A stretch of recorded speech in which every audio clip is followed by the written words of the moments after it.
আজকে উদয়পুর রেলওয়ে স্টেশনে আমাদের আরকিপুর পিএসের অফিসার্স এবং জিআরপি উদয়পুরের অফিসার এবং স্টাফ একসঙ্গে জয়েন্ট ভেহিকেল চেকিং করছিল যখন কাঞ্চনজঙ্ঘা এক্সপ্রেস আগরতলা থেকে সাবরুম উদ্দেশ্যে যাচ্ছিল। তো সেই সময় একটি ব্যক্তি উদয়পুর রেলওয়ে স্টেশনে একটি বোলেরো পিক আপ গাড়ি করে আসে এবং ওকে সাসপিশিয়াস লাগে। যখন ট্রেনটি এসে দাঁড়িয়েছিল তখন ওনার ভেহিকেলটা সার্চ করে ওটার মধ্যে থেকে 9 packets of suspected to be dry ganja পাওয়া গেছে। পরবর্তীকালে ওজন করে দেখা গেছে যার টোটাল ওয়েট 19.274 কেজি, 19 কেজি 274 গ্রাম। কি নাম স্যার জায়গা একদম? ওনার নাম যতটুকু জানা গেছে রাকেশ দাস। বাড়ি জানা গেছে? বাড়ি পালাটানা উনি বলেছেন, বাকি আমরা তদন্ত করে দেখছি। কি আনছিল তুমি?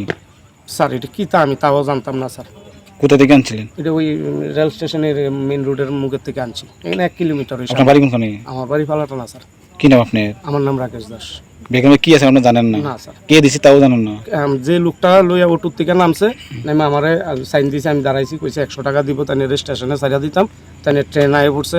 লোকটা কি? লোকটা দেখেন আমি পথে পরিচয়, অক্ষণই পরিচয় আমার, তাই লোক আগের কোনো পরিচয় নাই। ওখানে লোক তোমার যে কোনো জিনিস দিব তুমি দিছে না তো, তাই সহ গাড়ি তুলছে, ভাই আমার লোকটা কই? লোকটা রেলের পেছনের বগি দুইটা তাই গেছে গা।